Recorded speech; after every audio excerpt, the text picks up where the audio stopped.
Creo que ya estamos todos. Así que, bueno. Como les decía entonces, el tema de hoy es un tema que queda boyando del tema anterior. Es un tema más o menos corto, que es cambios físicos y químicos, que vamos a seguir viéndolo porque hay partes de átomo y eso que vamos a ver cuando vemos el tema siguiente, que es de electricidad.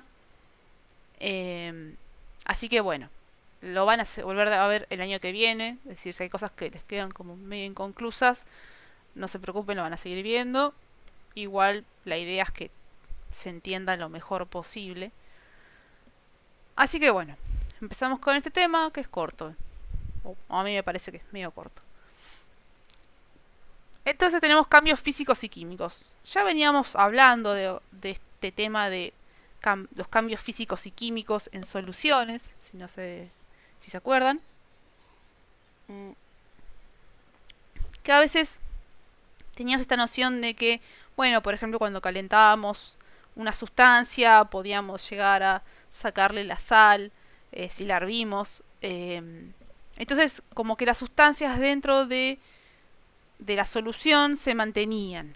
Entonces, y esto de los cambios de pasajes de sólido, líquido, gaseoso, uno tiene una idea de que son cambios físicos. Y que cambios químicos habíamos visto que tenía más que ver con algo más de composición química de las moléculas. Pero bueno, acá vamos a ver bien a qué se les llama cambios físicos y químicos. Y lo enfocamos desde el punto de vista de la reversibilidad o irreversibilidad, es decir, si algo puede volver hacia atrás, hacia su origen. Entonces, identificamos dos tipos de cambios, que son los cambios reversibles y los cambios irreversibles. Bueno, como dice la palabra, los reversibles son los que se pueden revertir, es decir, volver al punto de inicio, a su estado original, como lo quieren llamar. Por lo tanto, en ese cambio, las sustancias van a conservar la composición y la estructura.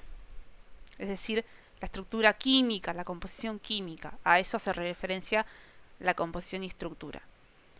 Bueno, el ejemplo clásico era cuando congelábamos el agua y la volvemos a pasar al estado líquido agregándole calor.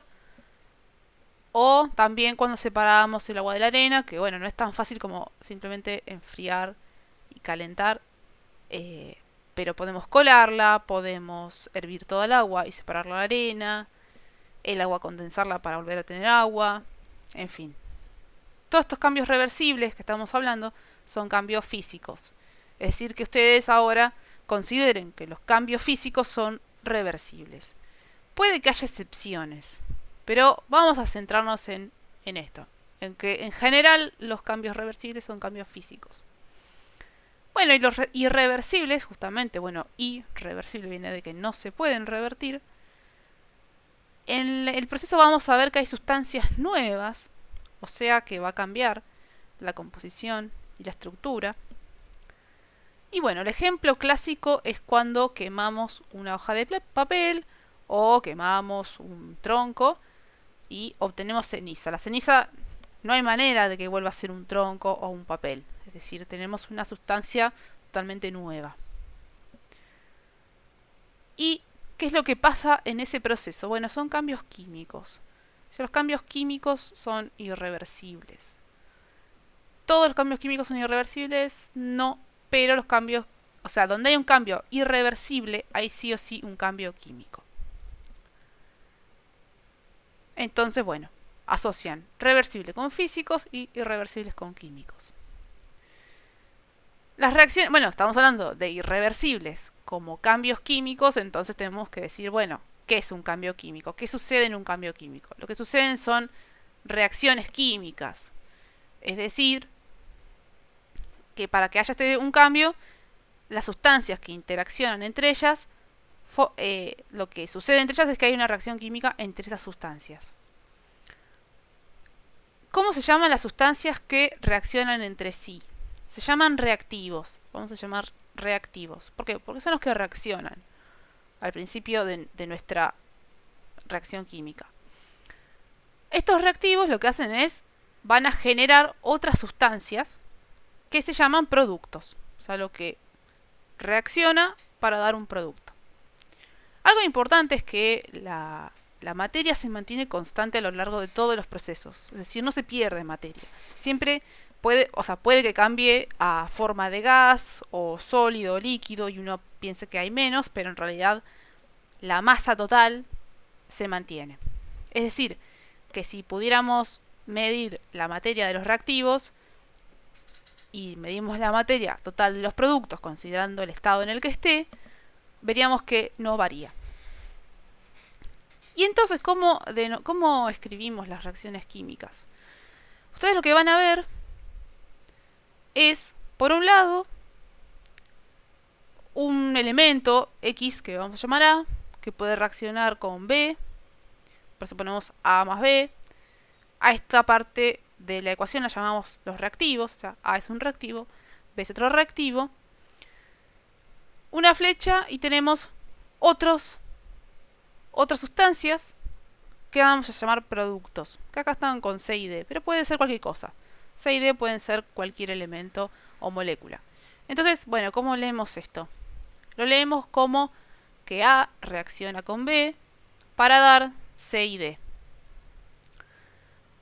Un ejemplo más puntual, es decir, porque A y B son letras, o sea, puede ser cualquier elemento.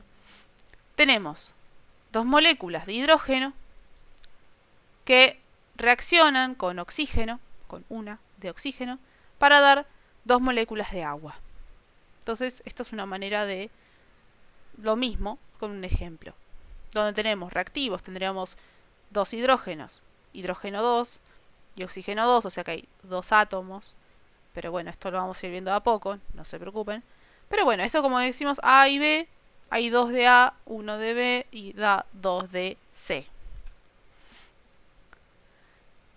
El átomo, bueno, es algo que vamos a seguir viendo bastante, así que esto es un pantallazo para que lo vayan adquiriendo.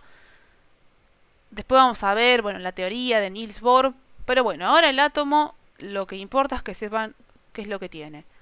Tenemos por un lado el núcleo, que es esto del medio, que es como una pelotita. Y tenemos orbitales, que es esto en rojo. En el núcleo vamos a tener protones y neutrones. Y en los orbitales, que son estas cosas rojas, que son como órbitas, justamente de ahí viene el nombre, van a estar los electrones. O sea, tenemos protones, neutrones y electrones. Es importante saber qué carga tiene cada uno. Los protones tienen carga positiva, los neutrones tienen carga neutra, que podemos designar con un 0. Estos dos están en el núcleo y son partículas que aportan masa al átomo.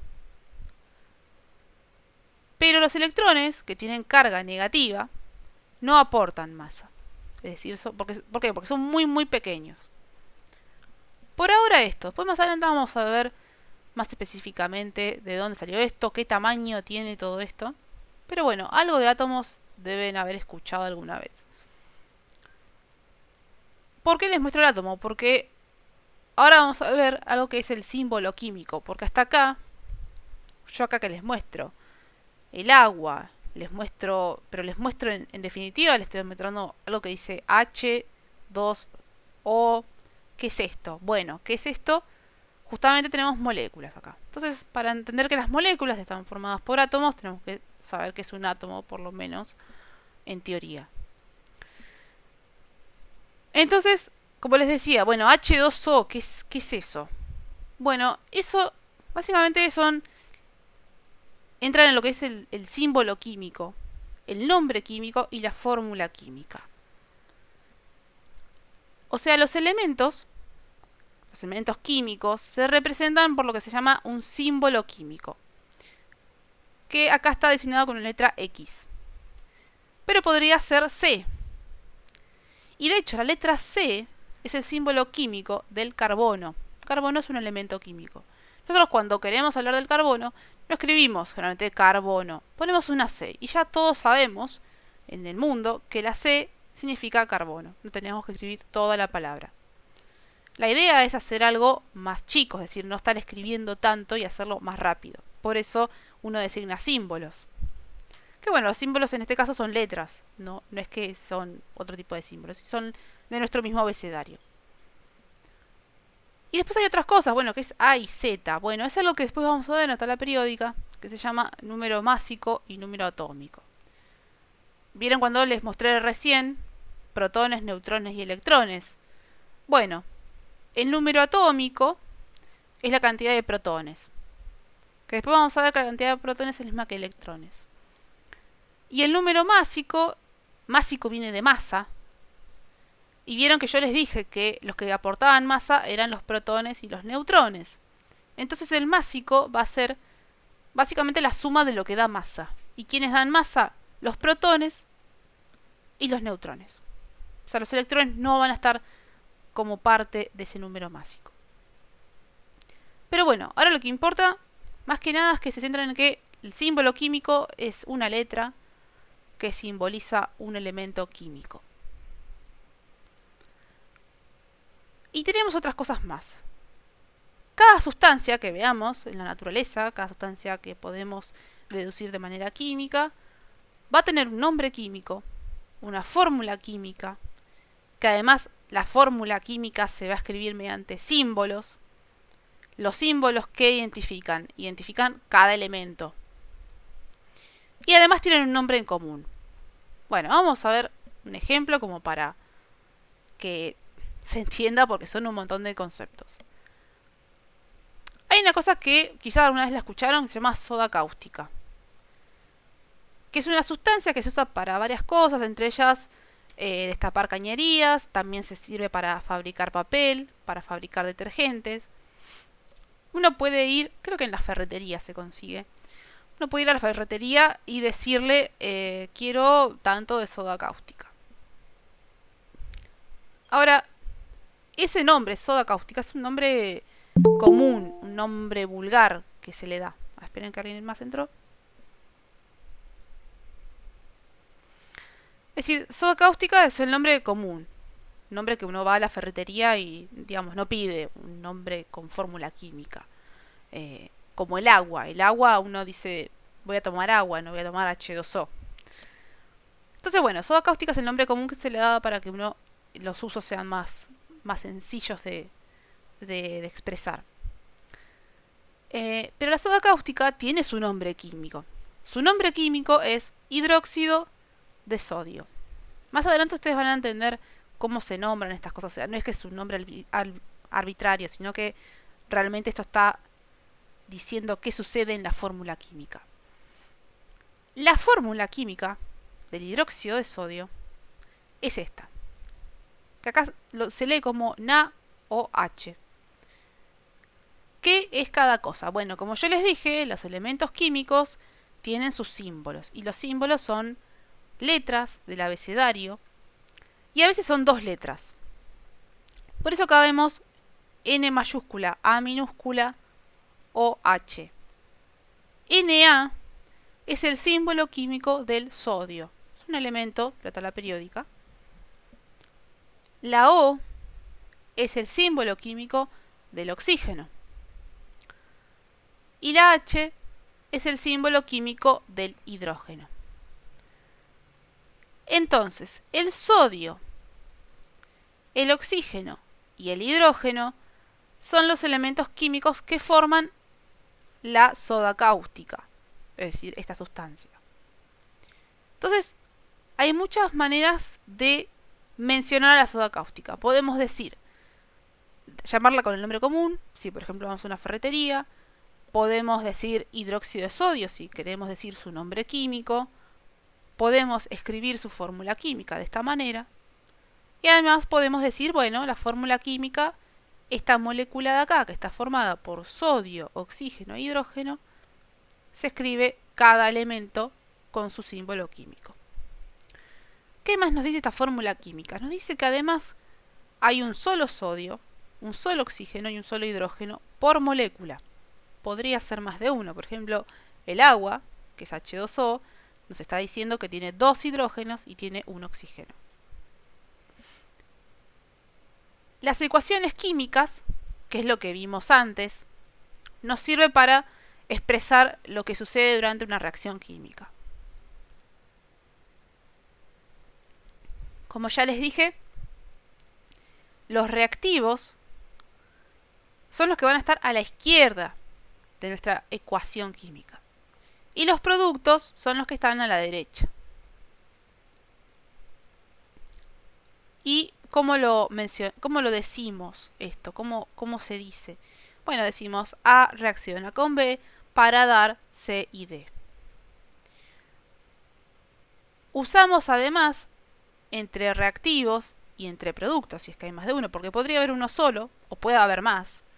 Usamos un símbolo que es el símbolo de más, o sea, es como una suma. Estamos diciendo, bueno, esto con esto. Da esto con esto. Y en el medio, entre los reactivos y los productos, hacemos una flecha, que la flecha lo que hace es indicar el sentido de la reacción. Que bueno, acá decimos que va de los reactivos a los productos. Si yo quisiera, por algún motivo, darlo vuelta a esto, decir que C y D me dan A y B, tendría que poner la flecha hacia el otro lado, hacia la izquierda. No estaría mal, pero uno generalmente lee de izquierda a derecha. Así que lo va a hacer en este sentido. ¿Qué otra cosa podría suceder que no es poniendo esta flecha? Podría ser una flecha de doble, o sea, una doble flecha, que tenga una flecha hacia la derecha y otra hacia la izquierda. Eso, bueno, acá no está. Pero en esos casos significa que es una reacción que puede ir y venir en los dos sentidos.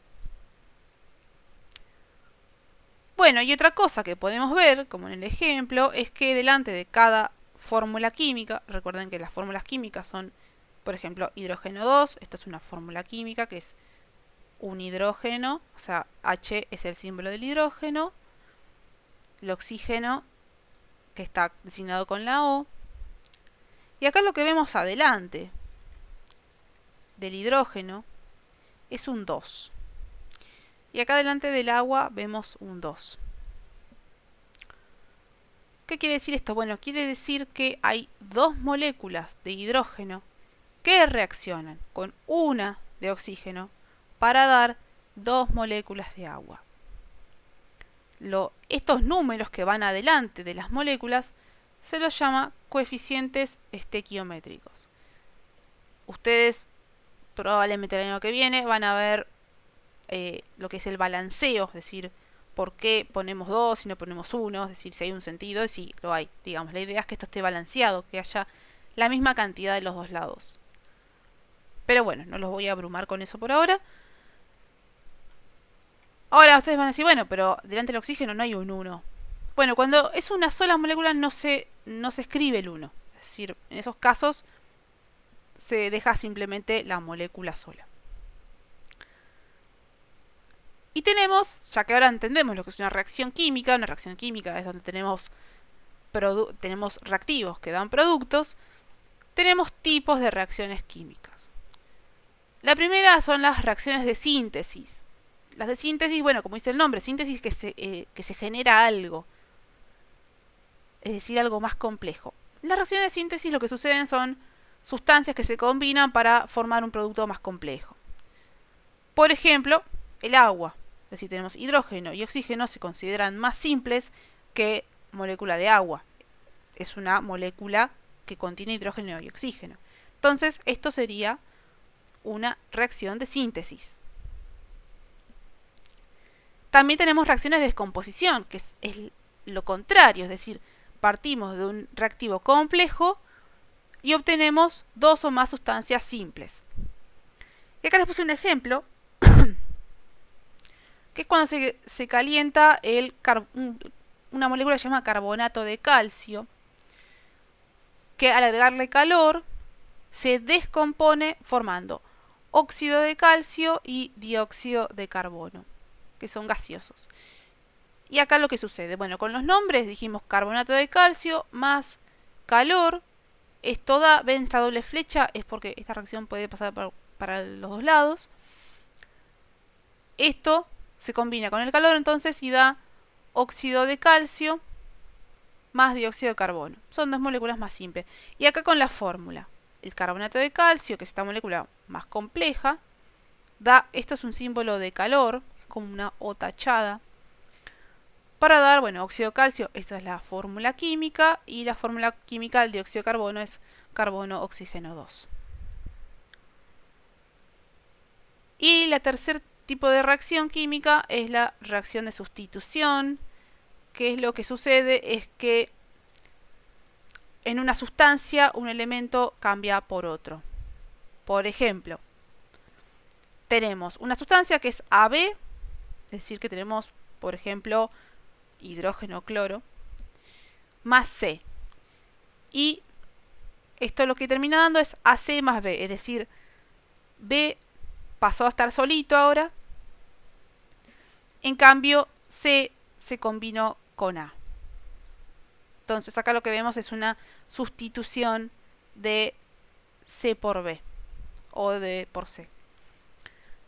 Y acá un ejemplo, bueno, el cloruro de hidrógeno, que es esta molécula de acá, cuando se combina con zinc, acá lo ven con colores, hidrógeno está como más celestito, el cloro más en naranjita, el zinc está violetita. Cuando se combina da esta otra molécula donde está sustituido el hidrógeno, es decir, el zinc pasó a estar con el cloro y el hidrógeno pasó a estar solo. Entonces tenemos tres tipos de reacciones químicas que son síntesis, descomposición y sustitución. Pero bueno, hay otro tipo de reacciones, o sea, otra manera de clasificar las reacciones, que es en base a los tipos de reactivos y productos que participan.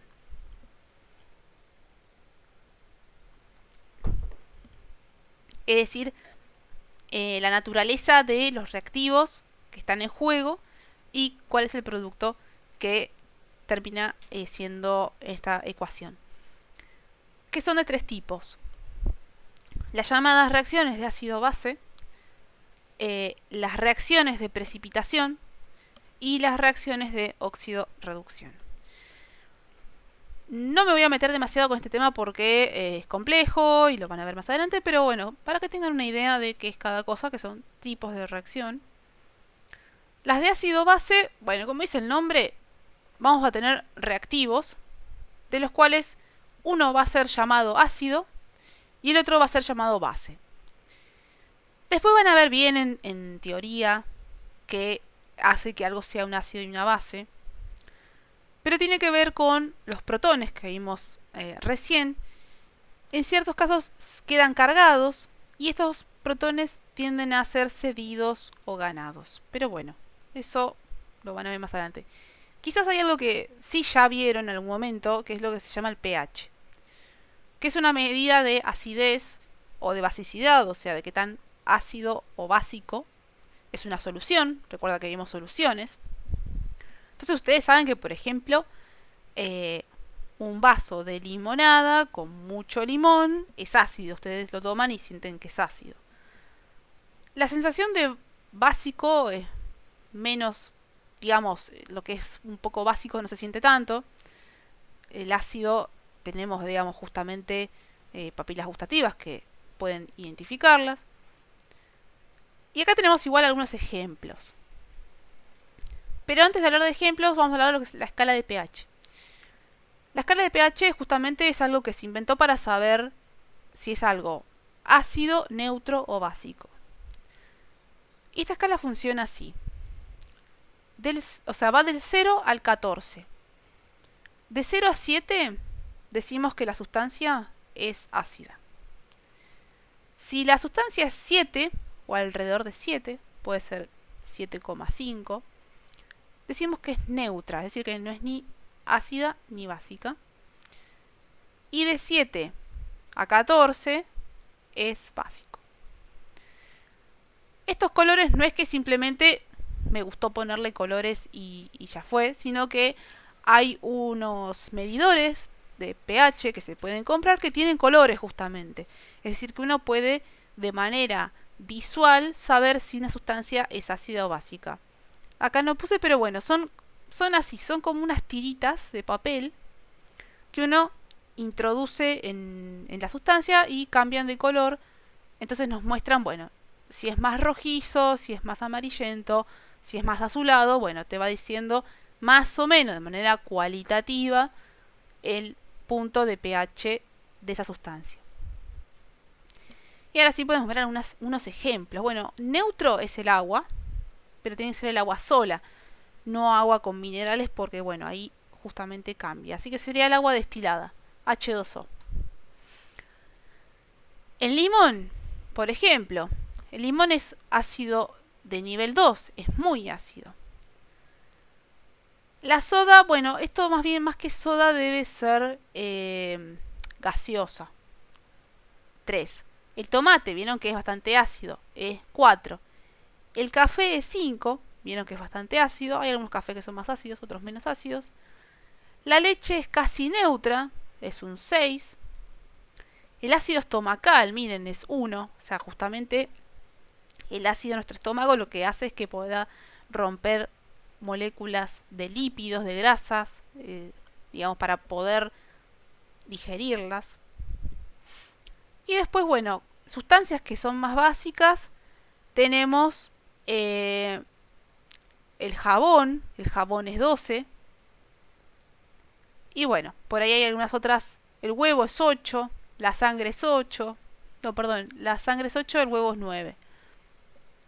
Así que bueno, y un ejemplo es la lluvia ácida, que después les voy a pedir que investiguen un poco qué es. Pero bueno, la lluvia ácida es un producto de la contaminación. Hay varias moléculas que se forman. Una es el ácido carbónico, que tiene pH 5,5, o sea, está acá. Estaría como el café, más o menos. Y se forma porque el dióxido de carbono de la atmósfera, al combinarse con agua en forma de vapor, genera ácido carbónico. Entonces acá nuevamente tenemos las moléculas químicas, las fórmulas químicas, que son las moléculas con sus símbolos. Y bueno, el nombre es dióxido de carbono, agua, ácido carbónico. Esta era la primera reacción ácido-base, entonces es porque tenemos un ácido y una base. Y acá, bueno, les hablé más o menos de lo que son los ácidos y las bases. La otra reacción es la reacción de precipitación, esto ya lo vimos un poco en soluciones, que se da cuando tenemos dos soluciones acuosas que se mezclan, es decir, que sus propias son soluciones que van a tener un soluto y un solvente, y van a ser líquidas. Agarramos dos soluciones que son acuosas, que dentro tienen su solvente y su soluto, y los solutos de las dos soluciones van a reaccionar y van a generar una sustancia insoluble. Recuerden que sustancia insoluble es que no se puede disolver. Este producto lo que hace es precipitar en el fondo. O sea que tenemos dos sustancias que empiezan a reaccionar porque las ponemos juntas y se solidifican, digamos, no se disuelven en la nueva solución y caen al fondo. Y la tercer tipo de reacción son las reacciones de óxido-reducción, que clásicamente se creía que en las reacciones de oxidación, o que uno, digamos, por el nombre, piensa que sí o sí está el oxígeno presente. Pero no necesariamente. Pero bueno, el ejemplo clásico con el oxígeno que todos conocemos es cuando el hierro se oxida y por lo tanto se corroe. ¿Qué es lo que pasa? Tenemos hierro, por ejemplo, de una barra de metal, que al tomar contacto con el oxígeno que está atmosférico, o sea, el oxígeno del aire, estos dos vendrían a ser los reactivos y se forma óxido de hierro, que es el producto. El óxido de hierro es esa cosa que uno ve rojiza, que está oxidada, justamente. Pero bueno, como les decía, en la oxidación no siempre hay oxígeno, porque en realidad la oxidación no viene de oxígeno. ¿Qué es lo que pasa? Una de las sustancias, que se va a llamar reductor, cede electrones y se oxida. Es como que es al revés, o sea, el reductor se oxida. La otra sustancia, que va a ser el oxidante, es la que toma electrones y se reduce. Entonces, el reductor, o sea, es el que va a reducir a otro y se va a oxidar. Y el oxidante es el que va a oxidar a otro y se va a reducir. Es al revés por ahí de lo que uno pensaría, pero bueno, es así. Y eso se da, o sea, ¿cómo es la reducción? ¿En base a qué? Bueno, tienen que ver con los electrones. Hay un agente reductor y un agente oxidante, pero bueno, esto también lo van a ver mejor más adelante, pero ahora como para que tengan una idea de que hay tres tipos de reacciones en base a lo que hay de un lado y del otro, que unas pueden ser de óxido de reducción, precipitación o ácido base. Así que bueno, hasta acá sería el tema este, cambios físicos y cambios químicos, o sea, ya vimos lo que es redox. Redox sería justamente oxidación-reducción, viene redox, o sea, de reducción. La síntesis, la descomposición. La combustión, bueno, no se las expliqué, pero tiene que ver con lo que es, por ejemplo, lo que, bueno, lo que habíamos visto del papel que se quema, hay una combustión, que es una situación donde no se puede revertir, o sea, es irreversible. Después, bueno, que los átomos se conservan, o sea, cuando hay una reacción química, lo que hay de un lado pasa a estar del otro lado. Después, bueno, la disolución, esto ya lo vimos, y cambios físicos y químicos. Así que bueno, hasta acá vemos hoy, ya después de las vacaciones repasamos los ejercicios de soluciones para ver cómo les fue. Les dejo el trabajo práctico de esto de ahora, que ya les digo es muy simple, solamente tienen que completar cosas y en algunos casos tachar o lo que no corresponda. Y ya después de las vacaciones vamos a ver de vuelta un poco más de átomo, un poco más a fondo, un poco de tabla periódica, bueno, electricidad, vamos a entrar en ese tema. Así que bueno, por ahora hasta acá dejo de grabar y nos vemos en la siguiente.